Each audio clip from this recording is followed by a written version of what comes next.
Kalau tips mereview buku, aku tuh pernah nonton di salah satu channel teman-teman di BookTube. Dia itu bilang kalau mereview buku itu beda sama bikin kesimpulan.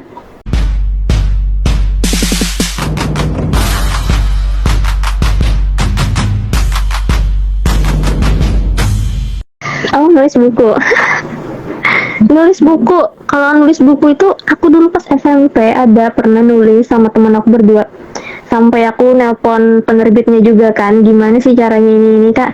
Tapi akhirnya pas lulus SMP itu nggak keterusan lagi, dan emang kami itu dulu niatnya itu nulisnya tuh pakai tulisan tangan di buku tulis, nggak ada ngetik kayak gitu. Dan emang nggak tahu lagi entah kemana kah itu si catatannya tuh udah hilang.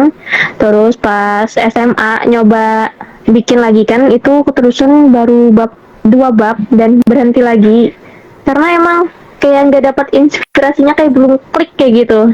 Jadi kayak emang masih benar-benar harus banyak belajar lagi, dan mungkin masih harus baca lebih banyak buku lagi untuk lebih banyak dapat inspirasi lagi. Jadi doain aja kak, semoga bisa menerbitkan buku. Kalau tips mereview buku, aku tuh pernah nonton di salah satu channel teman-teman di BookTube. Dia itu bilang kalau mereview buku itu beda sama bikin kesimpulan.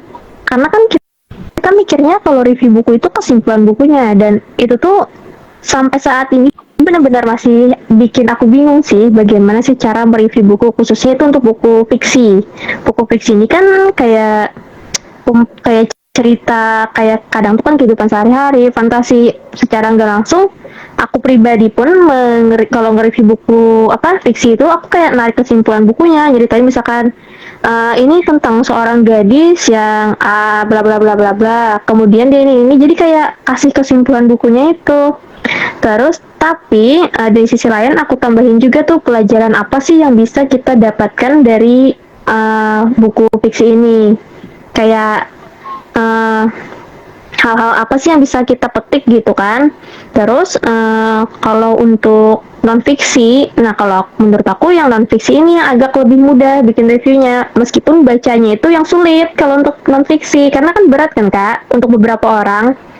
Dan kalau untuk buku non fiksi, biasanya aku kalau nge-review bukunya itu aku tarik satu insight baru yang menurut aku benar-benar menarik. Jadi aku tarik satu benang merahnya, dan itu yang aku utamain, aku bahas di situ.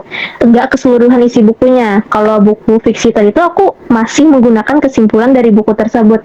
Jadi aku masih belum bisa yang bikin review itu bukan kesimpulannya, itu menurut aku masih sulit sih. Jadi aku memang masih harus banyak belajar lagi untuk dalam hal mereview ini. Ini kak, kayak udah ada ide untuk kayak nge-review buku tapi secara langsung gitu kak, kayak apa sih istilahnya, kayak beda buku tapi secara langsung gini, ya Live kayak gini kak. Iya, seperti yang aku bilang tadi kan, yang diskusi buku yang aku bilang tiap bulan itu. Dan di awal bulan tadi kami udah ada diskusi salah satu buku dari penulis Indonesia, dan itu emang kita diskusiin langsung waktu live kayak gini. Itu udah mulai berjalan sih kak, dan harapannya kedepannya bisa jalan terus kayak gitu. Dan yang nonton itu alhamdulillah lumayan banyak teman-teman yang tertarik, dan ada yang teman-teman yang udah baca, ada yang belum baca juga, jadi kita bisa sharing di situ. kalau di posting gitu kayak video langsung gitu, video yang menampakkan muka gitu, nggak ada ya kak? Oh, yang bukan live kayak gini, oh yang review buku lewat video. Ya, Ada itu yang di YouTubeku itu.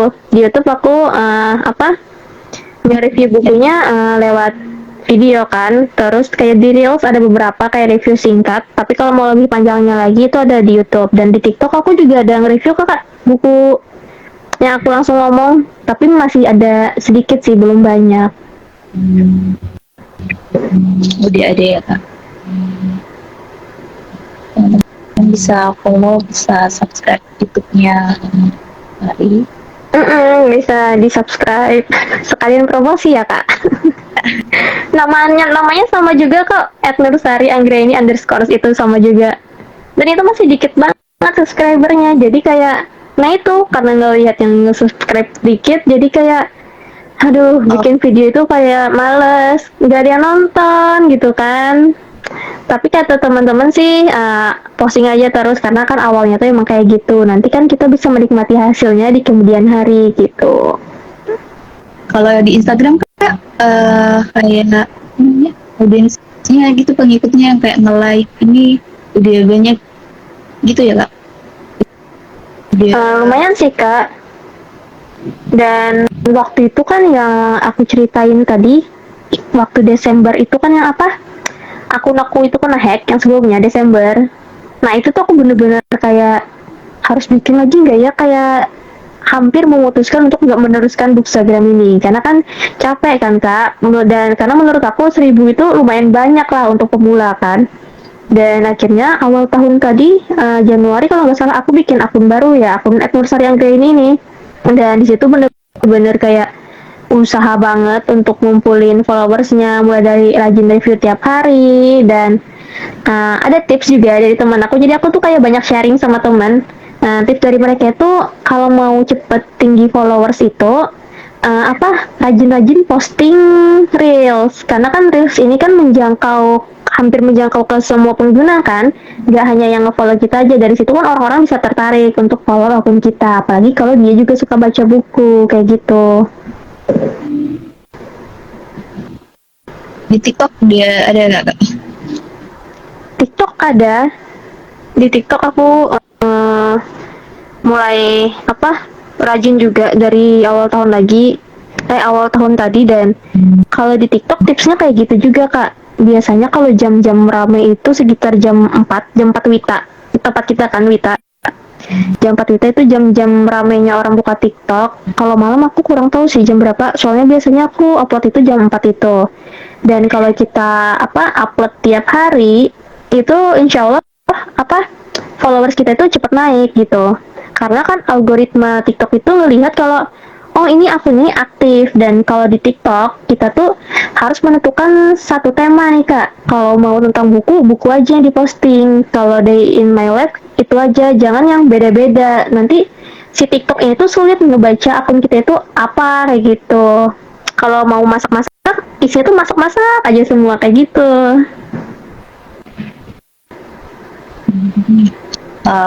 Fokus utamanya untuk dengan selanjutnya itu di Instagram ya kak?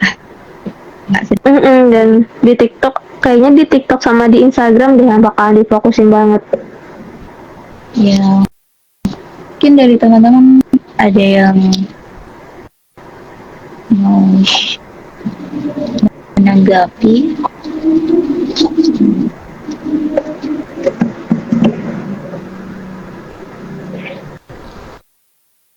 Terima kasih banget udah sharing banyak hal tentang baca, tentang pokoknya tentang